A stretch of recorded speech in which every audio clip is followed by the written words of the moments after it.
When it comes to Thai content, I hold my breath, especially when it comes to shows that Netflix acquires, because the filmmaking and acting often feel off to me, like those of a student film or a soap opera.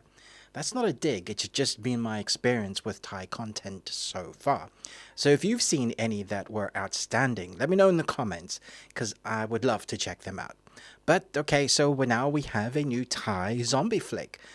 But zombie movies are a dime a dozen these days. What makes this one unique and stand out from the rest? Well, let's talk about it. Let's talk about Ziam.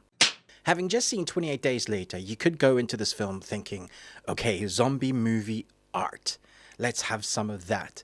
But this is not that. Instead, this is something akin to The Last of Us Zombies and Resident Evil combined. But what is it actually about? In a desolate world where survival is relentless, Singh, a former professional boxer, plans to forsake his perilous career and return to his hometown to spend his twilight years with his girlfriend, Rin, who is a doctor. However, his simple dream is shattered when a horde of bloodthirsty zombies overruns the hospital where Rin works.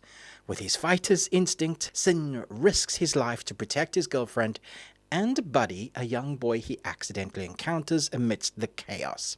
As the situation spirals, Sin must summon his courage, endurance, fighting spirit, wielding his fists and kicks as weapons to fight his way through the zombie onslaught. So yeah, this is something like The Last of Us Zombies mixed in with a little bit of The Raid and Resident Evil. And when this movie leans into that, it works. When it leans so far into those genres that it can't tell which way is up, then it gets a little bit ridiculous, which I was okay with until the last minute of the movie. But I'll get into that a little bit later. The movie Ziam has established that our character can fight quickly. It doesn't waste time in setting up its premise. His girlfriend needs a fresh start and his job is dangerous, as demonstrated by a great little action scene. The hand-to-hand combat here is really a lot of fun to watch, and it sets up what he can do. Think of this movie in the way of Princess Peach has been kidnapped and Mario has a certain particular set of skills. Mario will have to work his way up to the princess and along the way overcome puzzles, survive boss battles, and free a little one whose personality goes from being traumatized to laughing at someone being eaten from one scene to the next. It's here Singh shines, fighting every infected monster with buckets of blood. The brief for this film was definitely blood.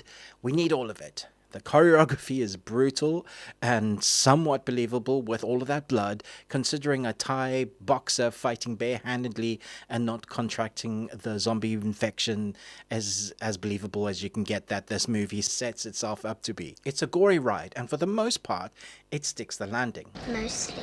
If you're looking for a gory martial arts zombie flick, then this may well be for you. Except there are some choices the director and writer have made that make zero sense in this film.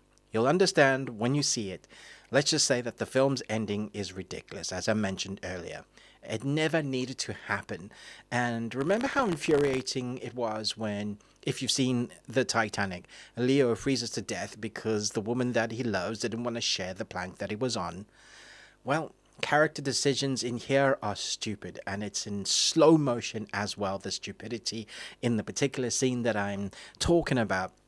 So we get to see it in all its glory, really shining a light at this decision-making process that baffles your mind.